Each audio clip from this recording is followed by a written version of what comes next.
నమస్కారం public vision వార్తలకు స్వాగతం. నా పేరు సుమలత. వార్తలు ముందుగా హెడ్లైన్స్.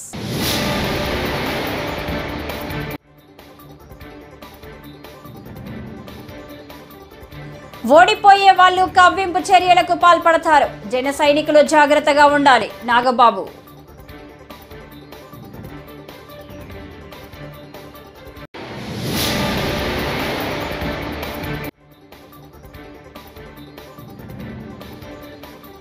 సజ్జలపై క్రిమినల్ కేసు నమోదు చేసి వెంటనే అరెస్టు చేయాలి. దేవినేని ఉమా.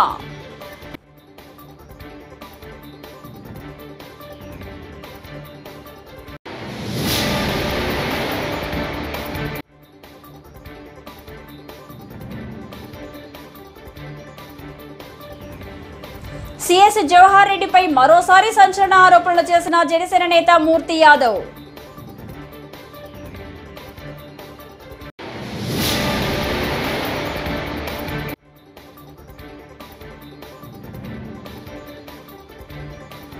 టీటీడీలో ధర్మారెడ్డి పెద్ద బ్రోకర్, కరుణాకర్ రెడ్డి చిన్న బ్రోకర్ విమర్శించారు ఆనంద వెంకటరమణారెడ్డి. ఇక డీటెయిల్స్ చూస్తే ఏపీలో జూన్ 4న ఎన్నికల కౌంటింగ్ జరగనున్న నేపథ్యంలో పార్టీ శ్రేణులను ఉద్దేశించి జనసేన పార్టీ ప్రధాన కార్యదర్శి నాగబాబు సందేశం వెలువరించారు. పోలింగ్ సందర్భంగా సమర్థవంతంగా వ్యవహరించిన రాష్ట్రంలోని జనసేన నేతలు, కార్యకర్తలు, వీర మహిళలకు, ముఖ్యంగా పిఠాపురం జన సైనికులు, వీర మహిళలకు, కూటమిలో ఉన్న ప్రతి ఒక్క నాయకుడికి, కార్యకర్తలకు ధన్యవాదాలు తెలుపుకుంటున్నానని అన్నారు. ఇవాళ కూటమి విజయానికి చేరువలో ఉందని, వైసీపీ పరాజయం అంచుల్లో ఉందని నాగబాబు పేర్కొన్నారు. ఎప్పుడైనా ఓ మనిషి ఓటమి పాలవుతున్నట్టు తెలియగానే వాళ్లలో ఒక రకమైన ఫ్రస్ట్రేషన్ ఉంటుందని, హింసాత్మక చర్యలకు పాల్పడేందుకు సిద్ధమవుతారని అన్నారు. అందరికీ నమస్కారం. జన సైనికులకి, వీర మహిళలకి, నాయకులకి, ముఖ్యంగా పిఠాపురం జన సైనికులకి, వీర మహిళలకి, అలాగే కూటమిలో ఉన్నటువంటి ప్రతి నాయకుడికి, ప్రతి కార్యకర్తకి నా ధన్యవాదాలు. ముఖ్యంగా ఇవాళ కూటమి విజయానికి చేరువలో ఉంది. వైసీపీ పరాజయం అంచుల్లో ఉంది. సో ఎప్పుడైతే మనిషి పరాజయం అవుతాడు అని తెలియగానే ఒక రకమైన ఫ్రస్ట్రేషన్ ఉంటుంది. ఒక కైండ్ ఆఫ్ వైలెన్స్ చేయడానికి, గొడవలు చేయడానికి సన్నద్ధులు అవుతుంటారు. మీ అందరికీ నా విన్నపం ఏంటంటే, ముఖ్యంగా జన సైనికులకి, వీర మహిళలకి, నాయకులకి, రేపు ఓట్ల లెక్కింపు సమయంలో మనం సమయం పాటించి ప్రభుత్వానికి, ఎన్నికల సంఘం వారికి, పోలీసులకి మనం చక్కగా సహకరిద్దాం. అలాగే వైసీపీ వారి యొక్క ఎటువంటి కవ్వింపు చర్యలకి ప్రతిస్పందించద్దు అని చెప్పి మిమ్మల్ని అందరినీ మనస్ఫూర్తిగా కోరుకుంటున్నాను. ఎందుకంటే ఏమీ లేని నాకు ఎగిరెగిరి పడుతుంది, అన్నీ నాకు అడిమడిగా ఉంటుంది అన్నట్టు మనందరం సైలెంట్గానే ఉందాం.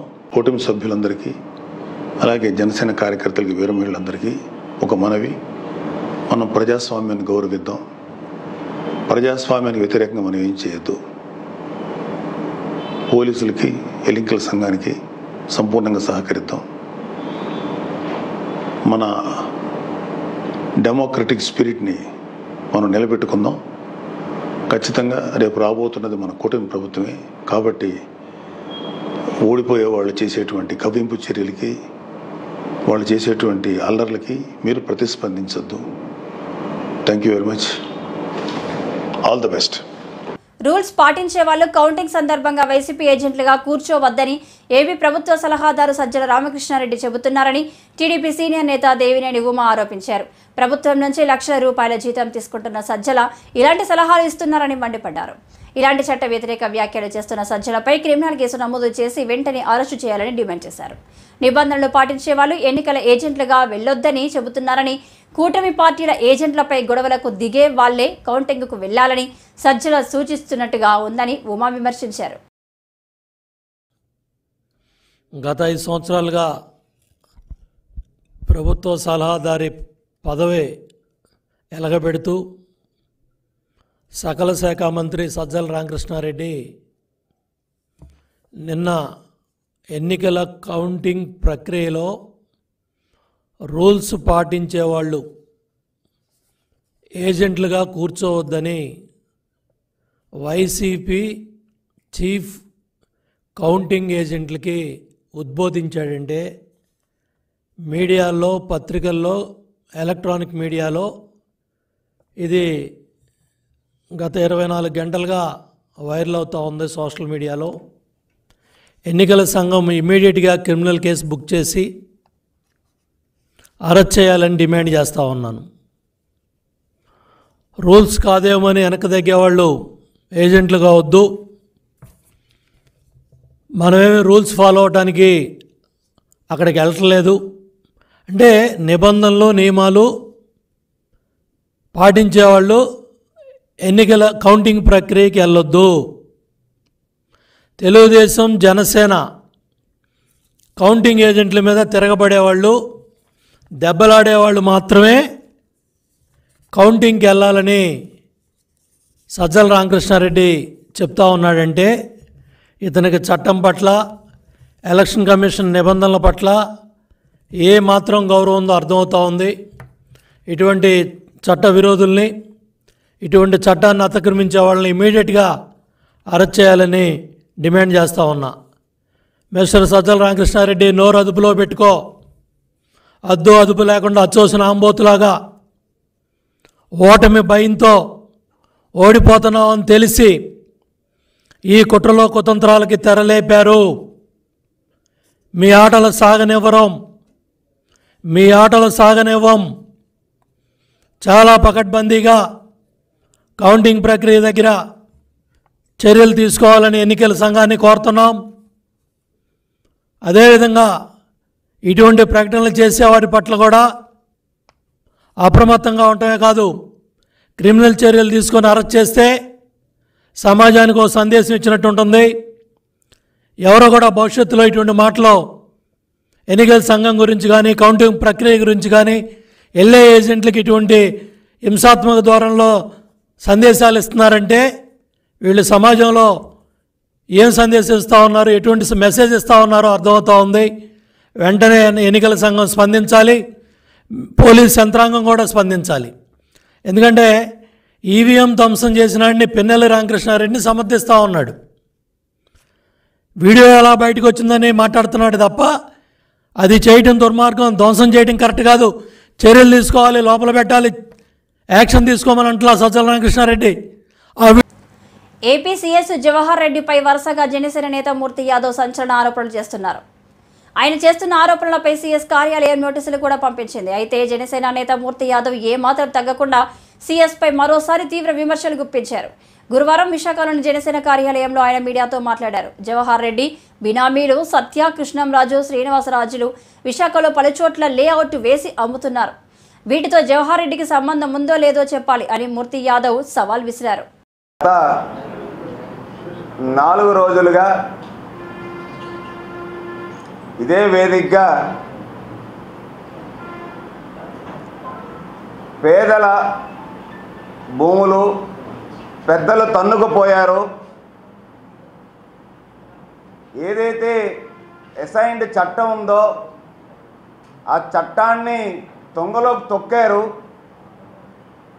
అసైన్డ్ చట్టాన్ని ఏ ఉద్దేశంతోనైతే రూపొందించారో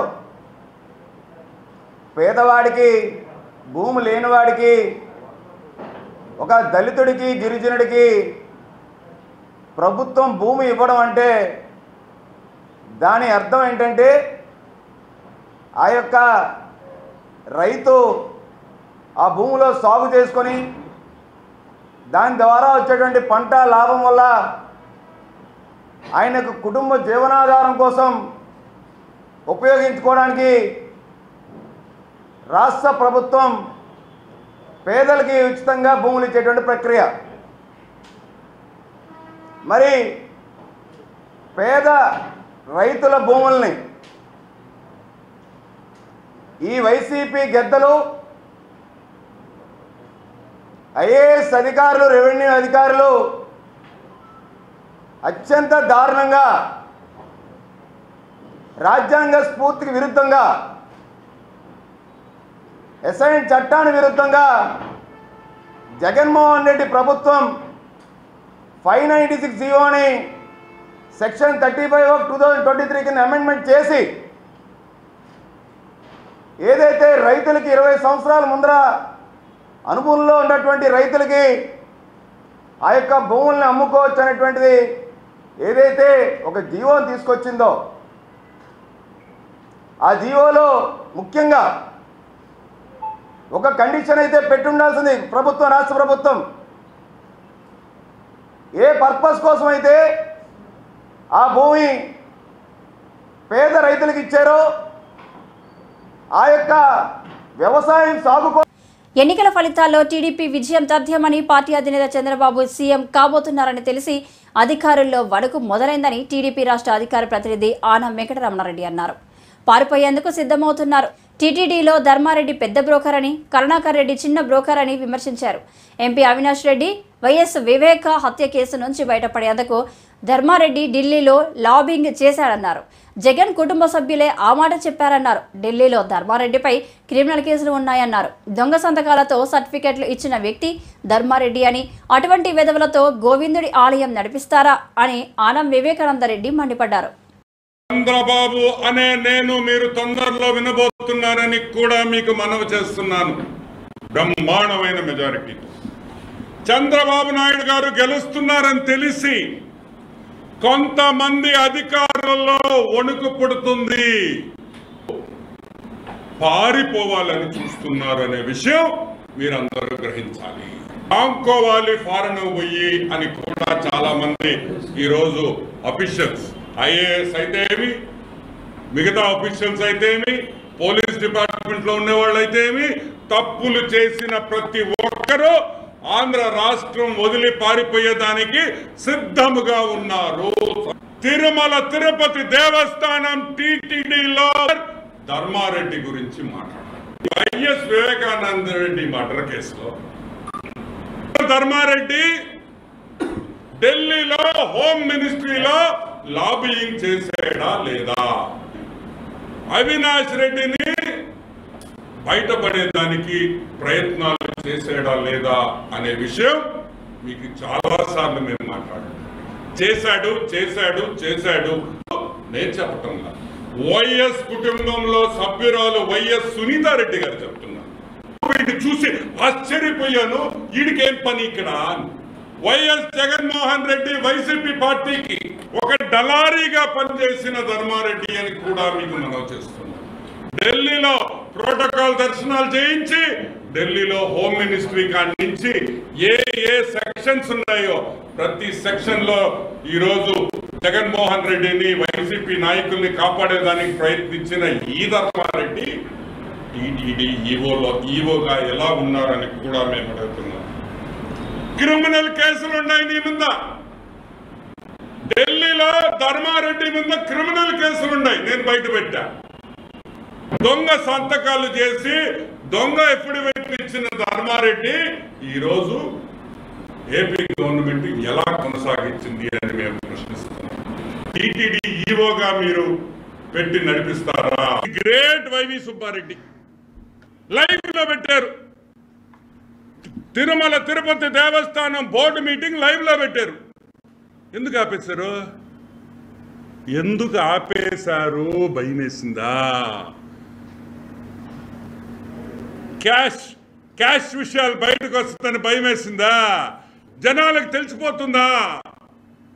ఈ 4 బోర్డు మీటింగులలో పూర్తిగా వర్కులు, వేల కోట్ల రూపాయల వర్కులు 10% కమిషన్ కి కరుణాకర్ రెడ్డి ధర్మారెడ్డి.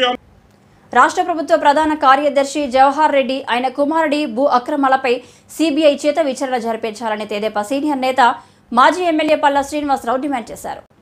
బుధవారం సాయంత్రం ఆయన తెదేపా కార్యాలయంలో విలేకరుల సమావేశంలో మాట్లాడారు. సిఎస్ స్థాయి వ్యక్తి భోగపురం ఎయిర్పోర్టు పరిసరాల్లోని అసైన్డ్ భూములను అడ్డుకోలుగా చేజిక్కించుకోవడం దారుణమన్నారు. అధికారాన్ని అడ్డం పెట్టుకొని బ్యూరోక్రసీ కూడా అక్రమాలకు తెగబడడం ఘోరమన్నారు. జిల్లా అధికారులు దీనిపై వివరణ ఇవ్వాలన్నారు. బలహీన వర్గాలకు లోగడ ప్రభుత్వాలు ఇచ్చిన భూములను కాజేయడం చట్టరీత్యా నేరమన్నారు. కూటమి ప్రభుత్వం రాష్ట్రంలో అధికారంలోకి వచ్చిన వెంటనే భూ అక్రమాలకై పూర్తి స్థాయిలో విచారణ జరిపించామని స్పష్టం చేశారు.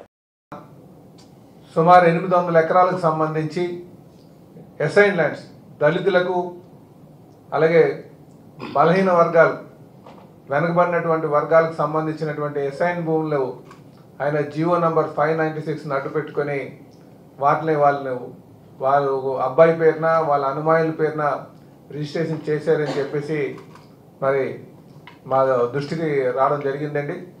కనుక వాటి పైన ఆయన వెంటనే విచారణ జరిపించాలి, సిబిఐ ఎంక్వైరీ చేయాలని మేము డిమాండ్ చేస్తున్నాం.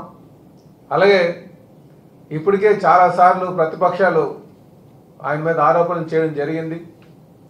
వాటిపైన ఆయన స్థాయిలో అయినా సరే, అంటే రాష్ట్రంలో ఒక చీఫ్ సెక్రటరీ స్థాయిలో వారైనా సరే మరి ఆయన నిబద్ధతను నిరూపించుకోవడానికి కోసం ఆయనైనా సరే మరి ఎంక్వైరీ చేయాలని చెప్పేసి మేము డిమాండ్ చేస్తున్నాం. అంటే ప్రధానంగా మేము డిమాండ్ చేసేది సిబిఐ ఎంక్వైరీ చేసి వీటిపైన, ఎందుకంటే రాష్ట్ర ప్రధాన కార్యదర్శి ఒక సీనియర్ ఐఏఎస్ ఆఫీసర్, వారిపైన మరి ఈ ఆరోపణలు వస్తున్నాయి కనుక వెంటనే సిబిఐ ఎంక్వైరీ చేయించాల్సినటువంటి అవసరం ఉందని చెప్పి మేము తెలియజేస్తున్నాం. అలాగే శాఖ పరంగా, డిపార్ట్మెంటల్ పరంగా కూడా మరి ఆయన స్థాయిలో ఈ ఎంక్వైరీ చేయాలని కూడా మళ్ళీ మేము డిమాండ్ చేస్తున్నాం.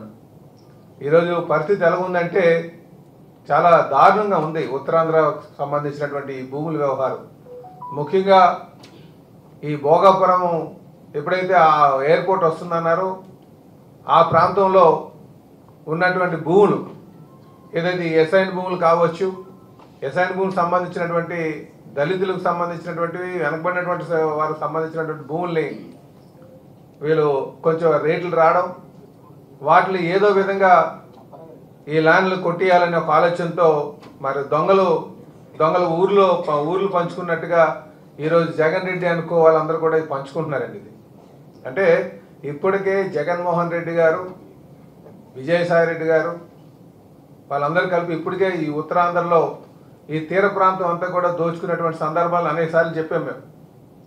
ఒకటి ఇక్కడ సిబిసిఎన్సి భూములు కావచ్చు, లేకపోతే దస్పల్లా భూములు కావచ్చు, అలాగే ఋషికొండకు సంబంధించినటువంటి భూములు కావచ్చు, రేడియన్స్ భూములు కావచ్చు.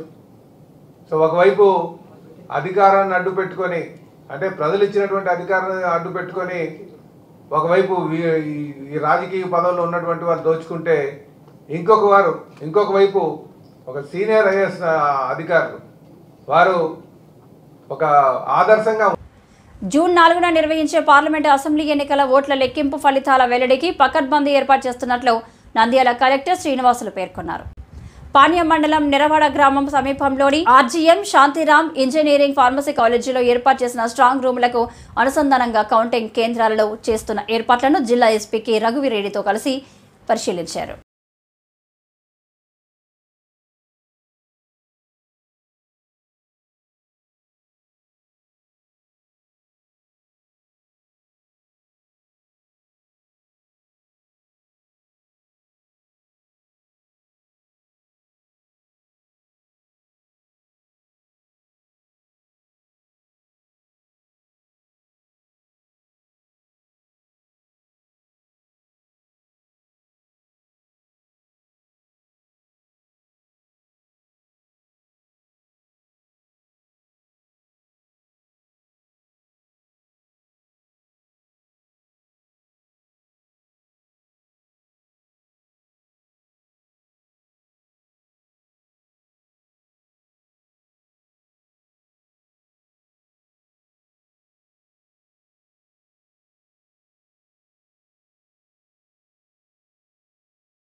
సిఐటియు 54వ వ్యవస్థాపక దినోత్సవాన్ని కచేరిపేట లక్ష్మీదాస్ భవన్లో గురువారం నిర్వహించారు. ఈ సందర్భంగా సిఐటియు జాతీయ ఉపాధ్యక్షులు జి బేబీ రాణి, జాతీయ వ్యవస్థాపక అధ్యక్ష కార్యదర్శులు రణదివే, పి రామ్మూర్తి చిత్రపటాలకు పూలమాలలు వేసి నివాళులర్పించారు. అనంతరం బేబీ రాణి మాట్లాడుతూ కార్మిక వర్గ ప్రయోజనాలను కాపాడుకుంటూ కార్మిక వర్గ రాజ్యాన్ని ఏర్పడే లక్ష్యమన్నారు. ఈరోజు సిఐటియు 54వ ఆవిర్భావ దినోత్సవం సందర్భంగా మొత్తం కార్మిక వర్గానికి కష్టపడే ప్రజానీకానికి మొత్తం అందరికీ కూడా శుభాకాంక్షలు తెలియజేస్తూ ఉన్నాం. ఏదైతే సిఐటియు సంస్కరణవాద సంఘాలకు వ్యతిరేకంగా కార్మిక వర్గ ఐక్యత కోసం కనీస వేతనాలు, పిఎఫ్, ఈఎస్ఐ, బోనస్ వంటి కనీస సౌకర్యాలే కాకుండా ఈ సమాజం మారాలి, కార్మిక వర్గ రాజ్యం రావాలి అని చెప్పి ఏదైతే దీక్ష భూని ఈ సిఐటిని ఏర్పాటు చేసిందో ఆ హక్కుల కోసం నిరంతరం సిఐటియు కార్మికులకి అండగా నిలబడి పనిచేస్తూ ఉంది. అదే కాకుండా కార్మికుల్లో ఈ సమాజంలో సగభాగమైనటువంటి మహిళలు ఎవరైతే ఉత్పత్తిలో సగభాగంగా ఉన్నటువంటి శ్రామిక మహిళలు ఉన్నారో ఆ మహిళా హక్కుల మీద కూడా నిరంతరం పనిచేస్తూ ఉంది. కాబట్టి సిఐటియు ఈరోజు దేశంలో ఉన్నటువంటి బడా పెట్టుబడిదారులు ఎవరైతే ఉన్నారో వీళ్ళంతా కూడా ఈ ఉత్పత్తిలో మొత్తం ఉత్పత్తిని వాళ్ళు సొంతం చేసుకుంటున్నారు. అలా కాకుండా ఉత్పత్తిలో సగభాగం కార్మికులకి పంచాలని చెప్పేసి ఏదైతే డిమాండ్ చేస్తూ ఉందో దాన్ని కట్టుబడి ఈరోజు కార్మికులంతా ఐక్యంగా ఉండాలని చెప్పి మరోసారి శుభాకాంక్షలు తెలియజేస్తూ ఉన్నాం. ఏపీలో ప్రస్తుతం పిఠాపురం రాజకీయంగా కాకరేపుతుంది. పిఠాపురంలో స్టిక్కర్ల వార్ జరుగుతుంది. స్థానికంగా కొంతమంది జనసేనకు చెందిన వారు తమ బైక్లు, కార్లు, ఆటోలపై మా ఎమ్మెల్యే పవన్ అంటూ రాయించుకుంటున్నారు. మరోవైపు వైసీపీ అభిమానులు మాత్రం డిప్యూటీ సీఎం వంగ గీత అంటూ స్టిక్కర్లు వేసుకుంటున్నారు. ప్రస్తుతం కూటమి వైసీపీ నేతల మధ్య స్టిక్కర్ వార్ కొనసాగుతుంది.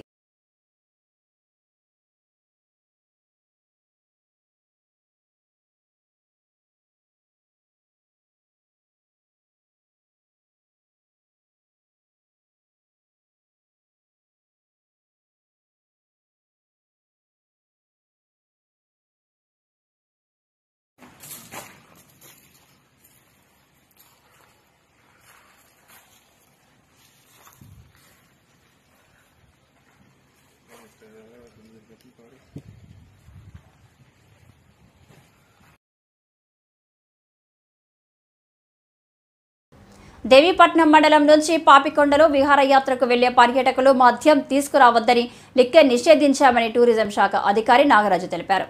బుధవారం పాపికొండల విహారయాత్రకు 4 బోట్లలో పర్యాటకులు వెళ్లారన్నారు.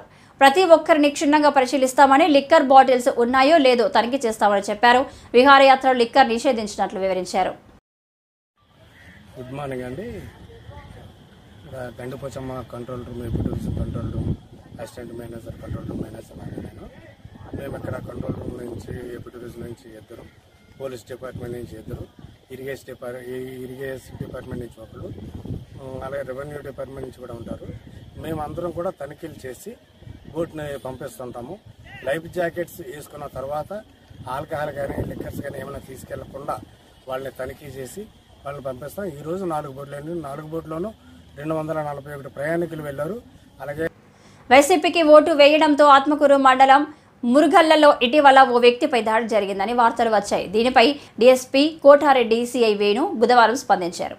అప్పు ఇచ్చిన డబ్బు విషయమై ప్రదీప్, శ్రీకాంత్ మధ్య వాగ్వాదం జరిగిందని చెప్పారు. ఆ గొడవ కాస్త పెద్దది కావడంతో ప్రదీప్పై శ్రీకాంత్ దాడి చేశారని తెలిపారు. దాడికి రాజకీయ అంశాలు కారణం కాదని స్పష్టం చేశారు. నిన్న రాత్రి 2 మన ఆత్మకూరు మండలానికి సంబంధించి 2 ఇన్సిడెంట్స్ జరిగినాయి. అందులో ఒకటి మురగల్లు విలేజ్లో ఈ ప్రదీప్ అని ఒకతని, తర్వాత శ్రీకాంత్, వీళ్ళిద్దరూ సేమ్ సామాజిక వర్గమే. అయితే వీళ్ళిద్దరు ఫ్రెండ్స్ కూడా. ఇద్దరు రోజు డైలీ కానీ అప్పుడప్పుడు ఇద్దరు కలిసి డ్రింక్ చేసి తాగి వెళ్తూ ఉంటారు. ఆ ప్రాసెస్లో నిన్న డ్రింక్ చేసి కొద్దిగా ఇద్దరు వాదన జరిగింది. దానికి వాదన కారణం ఏంటంటే ఇతని ప్రదీప్ అంటే అతని శ్రీకాంత్కు డబ్బులు 57,000 రూపాయలు ఇవ్వాలి, పాత బాకీ. దాని గురించి తాగినప్పుడు ఆ బాకీ ఎప్పుడు ఇస్తావు అన్న దాని మీద ఒక ఇష్యూ అని, అది అసలు రియల్గా జరిగింది. అది దాని మీద తగదపడి ఇటు ఒక రాయితో కొట్టడం వల్ల చిన్న మైనర్ ఇంజరీ అయింది. దాని మీద కేసు కూడా కట్టడం జరిగింది. అతని మీద, శ్రీకాంత్ మీద యాక్షన్ తీసుకుంటాం. కాబట్టి దీంట్లో పొలిటికల్ పార్టీ కలరింగ్ కూడా ఇస్తున్నారు. అది వాస్తవం కాదు. వీళ్ళిద్దరూ బాకీ విషయంలో చిన్న తాగి తగాదపడినదే. ఇతని ప్రదీప్ అంటే అతని వైసీపీకి సంబంధించిన కార్యకర్త అని, అతని శ్రీకాంత్ టీడీపీకి సంబంధించిన అనేది చెప్తా ఉన్నారు. అది వాస్తవంగా జరిగిందైతే ఇది. కాబట్టి అది వాళ్ళు సింపథైజర్స్ అవ్వచ్చు, కానీ పొలిటికల్ ఇష్యూ మాత్రం. కురిశపాడు మండలంలోని పెన్షన్దారులకు జూన్ 1వ తేదీన ప్రభుత్వం బ్యాంకు ఖాతాలలో పెన్షన్ నగదులను జమ చేస్తుందని ఎంపీడీఓ సమత వాణి గురువారం మీడియా సమావేశం ద్వారా తెలియజేశారు. గత నెల మాదిరిగానే ప్రభుత్వం ఈ నెల కూడా బ్యాంకు అకౌంట్లలో పెన్షన్ నగదును జమ చేస్తుందని ఆమె పేర్కొన్నారు. లబ్ధిదారులు తమ బ్యాంకు ఖాతాలను యాక్టివేట్ చేయించుకోవాలని ఎంపీడీఓ సమత వాణి సూచించారు. కురిశపాడు మండలంలోని అన్ని గ్రామాలలోని పెన్షన్ లబ్ధిదారులకు విజ్ఞప్తి. పెన్షన్ 1వ తేదీ నుండి పంపిణీ చేయబడుతుంది. 5వ తేదీ వరకు మీ బ్యాంక్ ఖాతాల్లోకి నేరుగా జమ చేయబడుతుంది. బ్యాంకు ఖాతాలు ఎవరైతే యాక్టివేషన్లో లేవో వారు వెంటనే బ్యాంక్ ఖాతాలను యాక్టివేట్ చేయించుకోవాల్సిందిగా కోరుతున్నాము. అలాగే పెన్షన్లు వికలాంగులు, వయోవృద్ధులు ఎవరైతే నడవలేని స్థితిలో ఉన్నారో వారికి మా సచివాలయ సిబ్బంది మీ ఇళ్లకు వచ్చి పెన్షన్లు 5వ తేదీలోపు పంపిణీ చేయడం జరుగుతుంది. కాబట్టి కురిశపాడు మండలంలోని పెన్షన్ లబ్ధిదారులందరూ ఈ విషయాన్ని గమనించవలసిందిగా కోరడమైనది. ఈ వార్తలు ఇంతటితో సమాప్తం. నమస్కారం.